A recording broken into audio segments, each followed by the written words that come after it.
രേണുസുതിക്ക് വേണ്ടിയിട്ട് അമ്പലത്തിൽ പോയി പ്രാർത്ഥിച്ചു വരികയാണ്. നമ്മളെ കൊണ്ട് കഴിയുന്നത് പ്രാർത്ഥനയാണെങ്കിൽ പ്രാർത്ഥിക്കുക എന്നുള്ളതാണ്. സമ്പത്ത് കഴിയുന്നവർക്ക് കൊടുക്കണമെങ്കിൽ കൊടുക്കുക. ഞാൻ കൂടുതലായിട്ടൊന്നും പറയുന്നില്ല, അത് നിങ്ങളുടെ താല്പര്യം എന്നുള്ളതാണ്. അവർ ഐസിയിലാണ്, വലിയ ബുദ്ധിമുട്ടാണ്, ക്രിട്ടിക്കൽ സ്റ്റേജിലാണ്. അവരെത്രയും നാൾ നമ്മൾ ക്രൂശിച്ചിരുന്നത് എന്താണെന്ന് വെച്ചിട്ടുണ്ടെങ്കിൽ അവരുടെ വിഡ്ഢിത്തരങ്ങൾ ചൂണ്ടിക്കാണിക്കുക എന്ന് മാത്രമാണെന്നുള്ളതാണ്. അസുഖം വന്ന് കിടക്കുന്നത് ആരാണെന്നുണ്ടെങ്കിൽ നമ്മൾ അവരെ സപ്പോർട്ട് ചെയ്യുക തന്നെ ചെയ്യണം എന്നുള്ളതാണ്. അതെ, കുറച്ച് കാര്യങ്ങൾ പറയാനുണ്ട്. രേണുവിന് വേണ്ടി ഇന്ന് അമ്പലത്തിൽ പോയിട്ട് പ്രാർത്ഥിച്ചു വന്നൊരു വ്യക്തിയാണ് ഞാൻ. അത് കഴിഞ്ഞ് ബിഷപ്പുമായി ബന്ധപ്പെട്ടുകൊണ്ട് കുറച്ച് കാര്യങ്ങൾ പറയാനായിട്ട് ഇങ്ങനെ തയ്യാറായി നിൽക്കുന്ന സമയത്താണ് എനിക്ക് കുറച്ച് ഡാറ്റകൾ ആകാശത്തു നിന്നും പൊട്ടി വീണ് കിട്ടിയത് എന്നുള്ളതാണ്. നമ്മുടെ റൂഹിച്ചാൻ പറഞ്ഞൊരു വാക്കാണ് എനിക്ക് പെട്ടെന്ന് ഓർമ്മ വരുന്നത്. അതൊരാൾ കമന്റ് ഇട്ടിട്ടുണ്ടായിരുന്നു കേട്ടോ. ചില ആളുകളെയൊക്കെ എത്രയും പെട്ടെന്ന് തന്നെ പൊളിച്ചടക്കപ്പെടാനുള്ള സാധ്യതകളുണ്ട് എന്നുള്ളത്. പക്ഷേ എന്ത് ചെയ്യാനാണ്, ചില കാര്യങ്ങളൊക്കെ നമ്മളിലേക്ക് തന്നെ വന്നു ചേരുന്നു എന്നുള്ളതാണ്. ബിഷപ്പ് പറഞ്ഞ വാക്കുകളിൽ എന്താണ് മിസ്റ്റേക്ക്? എല്ലാവരുടെ ഒരു സംശയമാവും എന്നുള്ളതാണ്. പല ആളുകൾക്കും ഈ വാർത്ത കേട്ടിട്ട് മടുത്തിട്ടുണ്ടാവും. പക്ഷേ ഇതൊരു തമാശ വീഡിയോ ആയിട്ട് കണ്ടോക്കെ, ഒരു എന്റർടൈൻമെന്റ് പർപ്പസ് ആയിട്ട് അദ്ദേഹം തന്നെ പറഞ്ഞതുപോലെ എല്ലാവർക്കും ഞാൻ ഒരു കണ്ടന്റ് ആണ് എന്നുള്ളത് ആ രീതിയിൽ മാത്രം കാണുക. ഒരിക്കലും ഞാൻ അദ്ദേഹത്തിനെ അപമാനപ്പെടുത്താനല്ല വീഡിയോ ചെയ്യുന്നത്. അദ്ദേഹം പറഞ്ഞ ചില വാക്കുകളിൽ കുറച്ച് അമളികൾ പറ്റിയിട്ടുണ്ടെന്നുള്ളത്, ആ അമളികൾ ചൂണ്ടിക്കാണിക്കുക എന്നുള്ളതാണ് കേട്ടോ. അപ്പൊ നിങ്ങൾ എല്ലാവരും നിങ്ങളുടെ പ്രാർത്ഥനയിൽ രേണുവിനെയും കൂടി ചേർക്കുക എന്ന് പറഞ്ഞുകൊണ്ട് നേരെ വീഡിയോയിലോട്ട് കിടക്കാം. അച്ഛൻ എന്തോ പറയുന്നു. ബിഷപ്പ് നോബിൾ ഫിലിപ്പ് അമ്പല വീട്ടിൽ അമ്പലപ്പറം ഓക്കെ കേൾക്കാം. ുള്ളൂ. സോഷ്യൽ മീഡിയ ആണ് ഇഷ്യൂസ് എല്ലാം ഉണ്ടാക്കിക്കൊണ്ടിരിക്കുന്നത്. അവർക്ക് എന്തൊക്കെയോ കണ്ടന്റുകൾ ആവശ്യമായിട്ടുണ്ട്, അവരത് ചെയ്യുന്നു. എനിക്കതിന് വിരോധമില്ല. അവർ വീഡിയോ ഇട്ടുകൊണ്ടേ ഇരിക്കട്ടെ, അത് അവരുടെ ജോലിയുടെ ഭാഗം. ഞാൻ അതിനെ എതിർക്കുന്നില്ല. കമന്റ് എഴുതുന്നവരോട് എനിക്ക് അതേ പറയാനുള്ളൂ. നിങ്ങൾക്ക് സമയമുള്ള പോലെ കമന്റുകൾ എഴുതുക, നെഗറ്റീവും പോസിറ്റീവും എഴുതുക. അതൊക്കെ നിങ്ങൾക്ക് സ്വാതന്ത്ര്യമുണ്ട്. അഭിപ്രായങ്ങൾ പറയാനുള്ള സ്വാതന്ത്ര്യം നമുക്ക് ഓരോരുത്തർക്കും ഉണ്ട്. അപ്പോൾ അവരോട് അഭിപ്രായങ്ങൾ പറയുക, അതിന് എനിക്കെതിരില്ല. യാതൊരു വിവാദത്തിൽ പെടുവാൻ ഞാൻ ആഗ്രഹിക്കുന്നില്ല. വിവാദങ്ങൾക്ക് തിരികൊളുത്തുവാനോ വിവാദങ്ങൾ അവസാനിക്കണമെന്നുള്ളതാണ് എനിക്ക് എല്ലാവരോടും പറയാനുള്ളത്. എനിക്ക് യാതൊരു വിവാദങ്ങളുമില്ല. സ്നേഹം മാത്രമേ ഉള്ളൂ. രാഹുൽ ദാസിനോടും യാതൊരു വിധമായ ശത്രുതയോ ദേഷ്യമോ ഇല്ല. ചേർത്ത് നിർത്തിയിട്ട് മാത്രമേ ഉള്ളൂ. എല്ലാവരും വാരിക്കോരിക്കൊണ്ട് റിയാക്ഷൻ വീഡിയോ ചെയ്യുക, കമന്റ് ചെയ്യുക. നെഗറ്റീവ് ആണെങ്കിലും പോസിറ്റീവ് ആണെങ്കിലും എനിക്കൊരു കുഴപ്പമില്ല. പക്ഷേ നിങ്ങളുടെ വീട്ടിലേക്കൊക്കെ ഒരു വക്കീൽ നോട്ടീസ് വരാനുള്ള സാധ്യതയുണ്ട്. കാരണം ഇദ്ദേഹം തന്നെ ഇതിനകത്ത് പറയുന്നുണ്ട്, നിങ്ങൾ വീഡിയോ ചെയ്യൂ, നിങ്ങൾ കമന്റ് ഇടൂ. പക്ഷേ എൻ്റെ വക്കീലന്മാർ ഇങ്ങനെ പണി തന്നുകൊണ്ടേയിരിക്കുന്നുള്ള ഏതൊരു വ്ളോഗർക്കെതിരെ എന്തോ ഒരു പരാതി കൊടുത്തിട്ട് ഇപ്പൊ അതിങ്ങനെ കറങ്ങി തിരിഞ്ഞ് നടക്കുന്നുണ്ടെന്ന് പറഞ്ഞു കേട്ടു. അതേപോലെ തന്നെ സായി എന്ത് ചെയ്താലും കുഴപ്പമില്ല എന്ന് പറഞ്ഞു. സായിക്ക് ഒരു നോട്ടീസൊക്കെ കിട്ടിയെന്നൊക്കെ കേൾക്കുന്നു. ഇനി നുണയാണെന്നുണ്ടെങ്കിൽ എന്നോട് ക്ഷമിക്കണം കേട്ടോ. ബാക്കി പറഞ്ഞാട്ടെ ചേട്ടായി, സോറി ബിഷപ്പേ. എനിക്ക് രാഹുൽ ദാസുമായിട്ട് യാതൊരു വ്യക്തിപരമായ വൈരാഗ്യങ്ങളോ ഒന്നും തന്നെയില്ല. കിച്ചു എന്ന് പറയുന്ന രാഹുൽ ദാസിനും ഋതുൽ ദാസിനും അവകാശപ്പെട്ട വീടിന് മുമ്പിലാണ് നിൽക്കുന്നത്. അത് അവരുടെ വീടാണ്, അവരവിടെ സന്തോഷമായി ജീവിക്കട്ടെ. സോഷ്യൽ മീഡിയ ആണ് ഇങ്ങനെയുള്ള സംസാരങ്ങളൊക്കെ ഉണ്ടാക്കുന്നത്. ഞാനും രാഹുൽ ദാസുമായിട്ട് വ്യക്തിപരമായിട്ട് യാതൊരു രീതിയിലുള്ള പ്രശ്നങ്ങളുമില്ല, ഒരു പ്രശ്നങ്ങളുമില്ല. വ്യക്തിപരമായിട്ട് ഞാൻ ഇന്നുവരെ ആകെ 2 വട്ടമേ രാഹുൽ ദാസിനെ കണ്ടിട്ടുള്ളൂ. സോഷ്യൽ മീഡിയ ആണ് ഇഷ്യൂസ് എല്ലാം ഉണ്ടാക്കിക്കൊണ്ടിരിക്കുന്നത്. സോഷ്യൽ മീഡിയ അല്ല, നാക്ക്, താങ്കളുടെ നാക്കാണ് പ്രശ്നങ്ങൾ ഉണ്ടാക്കിയെന്നുള്ളതാണ്. ആരെങ്കിലും എന്തെങ്കിലും ചോദിച്ചാൽ അപ്പൊ തന്നെ അങ്ങ് ചാടിക്കളിച്ച് അങ്ങ് ഉത്തരം പറഞ്ഞു വെക്കണം. അതാണോ ചെയ്യേണ്ടത്? താങ്കളെ കുറിച്ചിട്ട് ഇപ്പൊ മനു എന്നെ ഒരു വീഡിയോയിൽ പറയുന്നത് ഞാൻ കേട്ടിട്ടുണ്ടായിരുന്നു. അതായത് ഒരു ബിഷപ്പ് എങ്ങനെയായിരിക്കണം എന്നാണ് ആള് പറഞ്ഞിട്ടുള്ളത്. എന്താണ് ബൈബിൾ എന്ന് വ്യക്തമായിട്ട് ആൾ ആ വീഡിയോയിൽ പറഞ്ഞിട്ടുണ്ട്. ദേവ് ഡീകോഡിന്റെ ചാനലിലാണ് വീഡിയോ ഞാൻ കണ്ടത്. അതിൽ വ്യക്തമായിട്ട് ആള് പറയുന്നുണ്ട് എന്നുള്ളതാണ്. ഇന്നതായിരിക്കണം, ആളുകളെ നേർവഴിയിലേക്ക് നയിക്കുന്നവനായിരിക്കണം, അങ്ങനെ വ്യക്തമായിട്ടാണ് ആളൊക്കെ പറഞ്ഞിട്ടുള്ളത്. പക്ഷെ താങ്കൾ കിച്ചുവിനാകെ 2 തവണ കണ്ടിട്ടുള്ളൂ. ഇതുവരെ വിളിച്ച് സംസാരിച്ചിട്ടില്ല. രേണുവിന്റെ ഉമ്മാറത്ത് നിന്നിട്ടാണ് സംസാരിക്കുന്നത്, വീട്ടിന് മുറ്റത്ത് നിന്നിട്ടേ. ആ ഒരു ഫോൺ നമ്പർ വാങ്ങിയിട്ടുണ്ട്. പൊന്നെ കിച്ചു, ഇന്നതാടാ കാര്യം എന്ന് പറഞ്ഞു കഴിഞ്ഞാൽ എനിക്ക് കിച്ചു പോലും അട്ടം നോക്കിയിരിക്കും. കാരണം കിച്ചു ഒരു കാര്യം പറഞ്ഞിട്ടില്ല. കിച്ചു പറഞ്ഞത് ആകെ രേണുവിനുള്ള മറുപടി ആയിട്ടുള്ള ഒരു കാര്യമാണെന്നുള്ളതാണ്. പക്ഷെ ബിഷപ്പിന് ഇതിൽ എന്താ റോളെന്ന് ഒരു പിടുത്തം കിട്ടുന്നില്ല എന്നുള്ളതാണ്. മര്യാദക്കാർ റൂമിൽ കയറി അങ്ങ് ഇരുന്നോളം എന്നൊക്കെ പറയുമ്പോൾ എന്റെ പൊന്നെ അച്ചോ,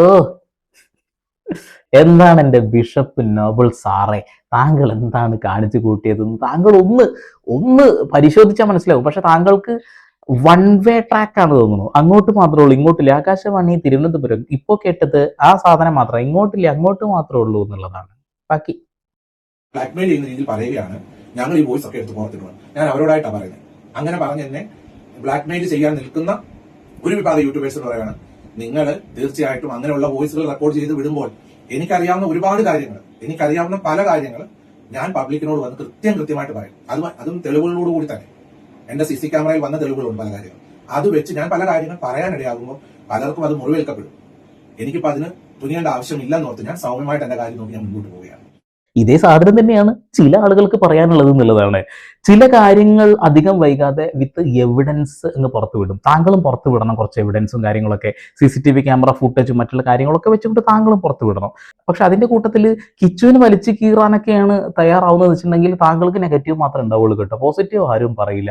ആ പയ്യൻ അവന്റെ പാടും നോക്കിയിട്ട് അതാ ഓരോ ബിസിനസിന്റെ കാര്യമൊക്കെ ആയിട്ട് അവൻ നോർത്ത് ഇന്ത്യയിലേക്ക് യാത്ര ചെയ്തുകൊണ്ടിരിക്കുകയാണ്.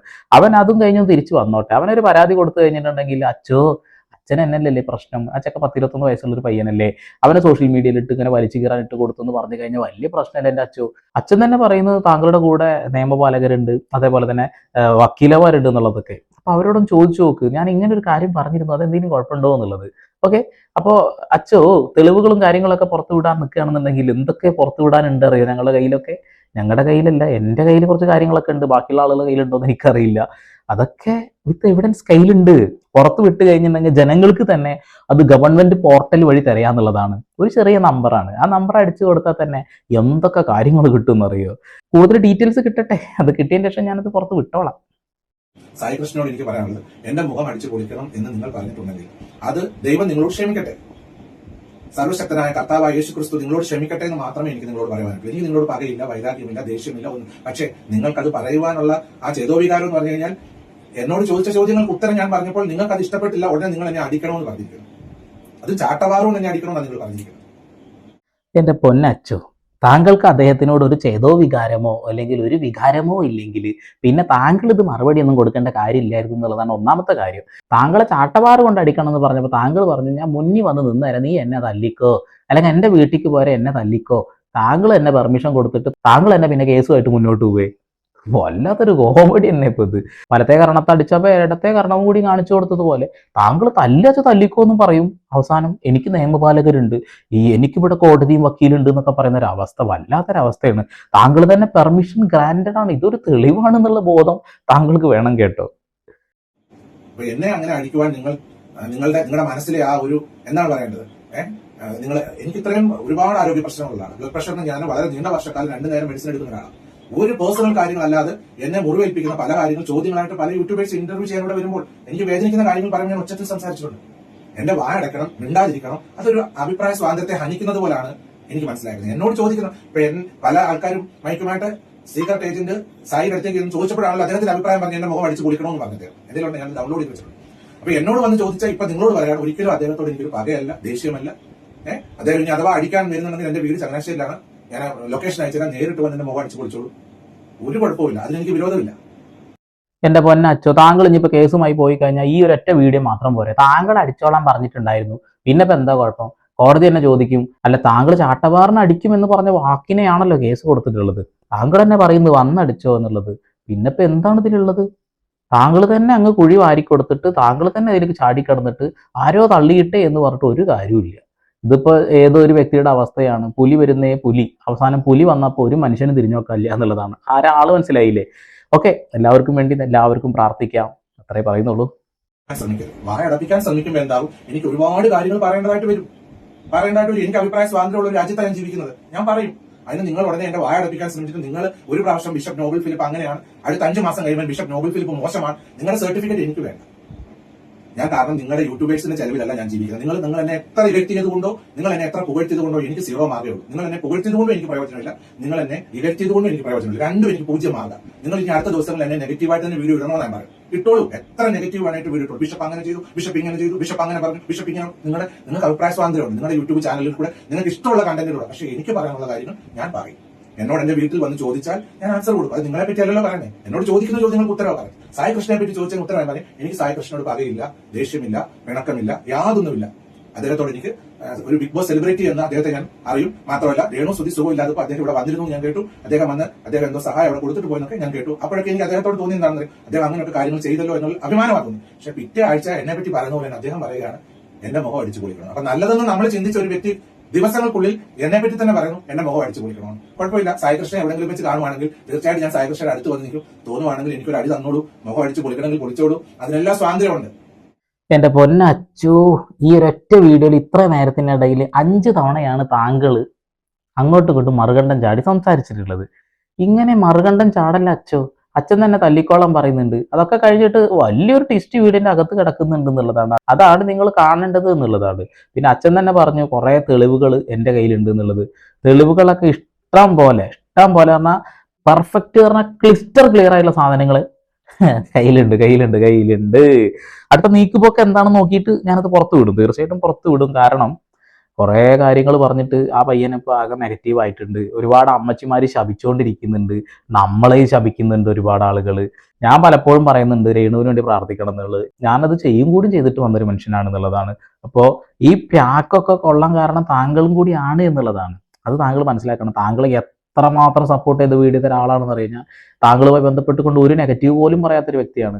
താങ്കൾ നെഗറ്റീവ് പറയാൻ കാരണം എന്താണെന്ന് വെച്ചിട്ടുണ്ടെങ്കിൽ ഇപ്പൊ ലാസ്റ്റ് 2-3 ഇന്റർവ്യൂകൾ വന്നപ്പോൾ അതിൽ താങ്കൾ കിച്ചുവിനെ വലിച്ചു കീറിയത് കൊണ്ടാണെന്നുള്ളതാണ്. പിന്നെ രേണു അടിപൊളിയാണ് എന്നൊക്കെ പറഞ്ഞ് താങ്കൾ ഇപ്പൊ വരുമ്പോൾ താങ്കൾ തന്നെ പണ്ട് പറഞ്ഞതൊക്കെ ഇവിടെ കിടക്കുന്നുണ്ട്. ജനങ്ങളുടെ കയ്യിലുണ്ട്, ഞങ്ങളുടെ കയ്യിലുണ്ട്, ഒക്കെ ഡൗൺലോഡ് ചെയ്ത് താങ്കൾ വെച്ചതുപോലെ ഞങ്ങളും വെച്ചിട്ടുണ്ട്. നേരിടുന്നതാണ് ഇപ്പോൾ സൈബർ ആക്രമണത്തെ പറ്റിയുള്ള കുറച്ച് ഡീറ്റെയിൽ പറയാൻ. ഒരു വിഭാഗം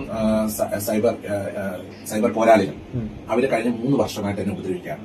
കഴിഞ്ഞ 3 വർഷമായിട്ട് എന്തിനാന്ന് ചോദിച്ചു കഴിഞ്ഞാൽ, അദാലത്തിൽ വേർപിരിഞ്ഞ കലാകാരൻ കൊല്ലം സുധിയുടെ 2 മക്കൾക്ക് വീട് നിർമ്മിക്കാൻ സ്ഥലം ഞാൻ നൽകിയതിനു ശേഷം എന്നെ വളരെയധികം മാറിയും തിരിഞ്ഞും എന്നെ സൈബർ ആക്രമണം ചെയ്യുന്നു. അതിനൊരു കണ്ടന്റിന് വേണ്ടി എന്നെ ഉപയോഗിക്കുകയാണ്. ദയവായിട്ട് ഈ പ്രേക്ഷകരോട് പറയാനുള്ളത്, ഞാൻ ഒരു ഉപകാരം ചെയ്തത് അവിടെ കൊണ്ട് കഴിഞ്ഞു പോയി. പക്ഷെ പിന്നെയും എന്നെ കാണാൻ നിരന്തരം ഇങ്ങനെ ബ്ലോഗേഴ്സ്, യൂട്യൂബേഴ്സ്, മീഡിയാസ് എല്ലാം എന്നെ കാണാൻ പല കാര്യങ്ങൾക്ക് അവർ വരുന്ന സമയത്ത് എന്റെ വായിൽ നിന്ന് വരുന്ന ചില വാക്കുകൾ നിങ്ങൾ എടുത്തുകൊണ്ട് പോയിട്ട് എന്നെ ആക്രമിക്കുക.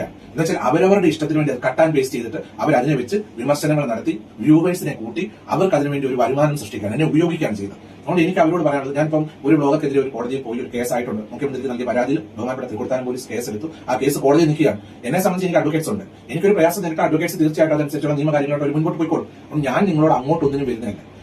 കേട്ടില്ലേ? താങ്കൾക്ക് വീടിന്റെ പുറത്തൊരു പോസ്റ്റർ വെക്കാം, അതായത് യൂട്യൂബർമാർക്ക് പ്രവേശനമില്ല, ഇന്റർവ്യൂകൾക്ക് ഞാൻ തയ്യാറല്ല. ഈ ഒരൊറ്റ സാധനം വെച്ച് കഴിഞ്ഞാൽ ഇത്ര നെഗറ്റീവ് ഉണ്ടാവുമോ? ഇല്ലല്ലോ.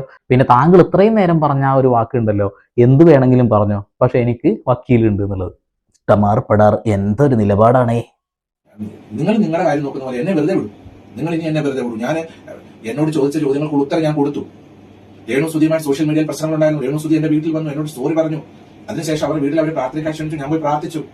അവിടെ കൊണ്ട് ആ പ്രശ്നങ്ങൾ തീർന്നാണ്. പിന്നെ അതിനുശേഷം രാഹുൽ ദാസ് എന്ന് പറയുന്ന അദ്ദേഹത്തിന്റെ കൊല്ലം സുധിയുടെ മകനെ പറ്റിയുള്ള ചോദ്യങ്ങൾ ചോദിച്ചപ്പോൾ ഇവിടെ ഉണ്ടായ ചില പ്രയാസങ്ങളെ, പ്രതിസന്ധികളെ പറ്റി എനിക്ക് ആ വ്യക്തിയുടെ ഫോൺ നമ്പർ അറിയാത്തതുകൊണ്ട് ഞാൻ ഇന്റർവ്യൂസിൽ ആ വ്യക്തിയുടെ ഒരു ജ്യേഷ്ഠ സഹോദരനെ പോലെയോ അല്ലെങ്കിൽ ഒരു എന്താണ് പറയേണ്ടത്, ഒരു വൈദികനെന്നുള്ള രീതിയിൽ തന്നെ ഞാൻ പറഞ്ഞിട്ടുണ്ട്. ഞാൻ പറഞ്ഞ കാര്യം പറഞ്ഞതാണ്. പക്ഷെ അതിന്റെ സീരിയസ്നെസ് എന്ന് പറയുന്നത് എന്താണെന്നുള്ളത് മനസ്സിലാക്കി ആ ചെറുപ്പക്കാരൻ സന്തോഷമായി ജീവിച്ചു പോട്ടെ എന്നുള്ളത് മാത്രമേ ഞാൻ ആഗ്രഹിച്ചു. ഇതൊക്കെ ശകാരമാണെന്നാണോ താങ്കൾ പറഞ്ഞു വരുന്നത്? താങ്കൾ പറയുന്നതിന്റെ ധ്വനി എനിക്ക് അങ്ങനെയാ തോന്നുന്നത്. എന്റെ പൊന്ന ബിഷപ്പേ, ഇതൊന്നും ഒരു ശകാരമല്ല. നിങ്ങൾ നേരിട്ട് വിളിക്കുന്നത്, നേരിട്ട് സംസാരിക്കുന്നതാണ് ശകാരം. രേണുവിനെ പുറത്തിരുത്തി, കിച്ചുവിനെ പുറത്തിരുത്തി സംസാരിക്കാൻ സമയം ഉണ്ടായിരുന്നില്ലേ? ചെയ്തില്ല. താങ്കൾ രേണുവിന്റെ അസുഖം വന്നെന്ന് കേട്ടപ്പോഴേക്കും നേരെ പോയി അവരെ കൂടെ നിന്നു. കിച്ചുവിനെ കൂടെ കൂട്ടാനോ കിച്ചുവിനെ തിരുത്താനൊന്നും താങ്കൾ തയ്യാറായില്ല എന്നുള്ളതാണ്. അപ്പൊ താങ്കളുടെ ഭാഗത്ത് മിസ്റ്റേക്ക് പറ്റിയിട്ടുണ്ട്. അത് ചൂണ്ടിക്കാണിച്ചു എന്ന് മാത്രമേ ഉള്ളൂ ഞാൻ ചെയ്തത്. പിന്നെ ഇനിയും എന്തെങ്കിലും പറയുകയാണെന്നുണ്ടെങ്കിൽ തീർച്ചയായിട്ടും എന്താണ് ബിഷപ്പ് നോബിൾ എന്ന് പുറത്ത് കാണിക്കേണ്ടി വരും എന്നുള്ളതാണ്. ഇതിപ്പോൾ കൃത്യമായിട്ട് ഗവൺമെന്റ് പോർട്ടലിൽ ഏതൊരു വ്യക്തിക്കും ആക്സസ് ചെയ്യാൻ കഴിയുന്ന രീതിയിൽ പബ്ലിക് ഡോക്യുമെന്റ്സ് ഇഷ്ടം പോലെ കിടക്കുന്നുണ്ട്. പബ്ലിക് ഡോക്യുമെന്റ്സ് പുറത്ത് വിടാൻ വലിയ ബുദ്ധിമുട്ടൊന്നുമില്ല, വലിയ പ്രശ്നങ്ങളുള്ള കാര്യമൊന്നുമില്ല. പക്ഷെ കുറച്ചും കൂടിയും കാര്യങ്ങൾ കിട്ടാൻ വേണ്ടി കാത്തിരുന്നതാന്നുള്ളതാണ്. എല്ലാം കിട്ടിയിട്ടുണ്ട്. എന്നാലും ഒന്ന് വെയിറ്റ് ചെയ്ത് കഴിഞ്ഞാൽ എല്ലാം റെഡിയാക്കുക എന്നുള്ളതാണ്. എന്തായാലും സോഷ്യൽ മീഡിയ വഴിയാണല്ലോ കാര്യങ്ങളൊക്കെ മുന്നോട്ട് പോകുന്നത്. സോഷ്യൽ മീഡിയ വഴി തന്നെ ആവട്ടെ കാര്യങ്ങളൊക്കെ. പിന്നെ താങ്കൾ നിലപാട് മാറ്റി മാറ്റി പറയരുത്. എന്ത് വേണമെങ്കിലും പറഞ്ഞ നെഗറ്റീവ് പോസിറ്റീവ് എന്താച്ചാ പറഞ്ഞോ, പക്ഷെ കേസ് അങ്ങ് തരും എന്നുള്ളത്. എന്താണ് അച്ചോ ഇതൊക്കെ? പിന്നെ താങ്കൾ പറഞ്ഞ ഈ കാര്യങ്ങളൊക്കെ ഇവിടെ സോഷ്യൽ മീഡിയയിൽ തന്നെ കിടക്കുന്നത് കൊണ്ടും നമ്മളത് ഡൗൺലോഡ് ചെയ്ത് വെച്ചത് കൊണ്ടും ഇതൊക്കെ ഒരു ലൂപ്പ് പോയിന്റാ. പറയാൻ അനുവാദം തരുന്നു, തല്ലിക്കോ എന്ന് സായിയോട് പറയുന്നു, എന്നിട്ട് അതിനെന്നെ അപ്പുറത്തൊരു പണി കൊടുക്കുന്നുണ്ടെന്നുണ്ടെങ്കിൽ അച്ചോ, താങ്കൾ ആത്മപരിശോധനയ്ക്ക് വിധേയമാക്കേണ്ടതായിട്ടുള്ള ഒരുപാട് കാര്യങ്ങളുണ്ട്. പിന്നെ മറ്റുള്ള കാര്യങ്ങൾ വരും ദിവസങ്ങളിൽ പുറത്തുവിടും. വീണ്ടും പരമതി വാർത്താവിശേഷങ്ങളുമായി സന്ദീപ് എടപ്പാൾ സൈനിങ് ഓഫ്.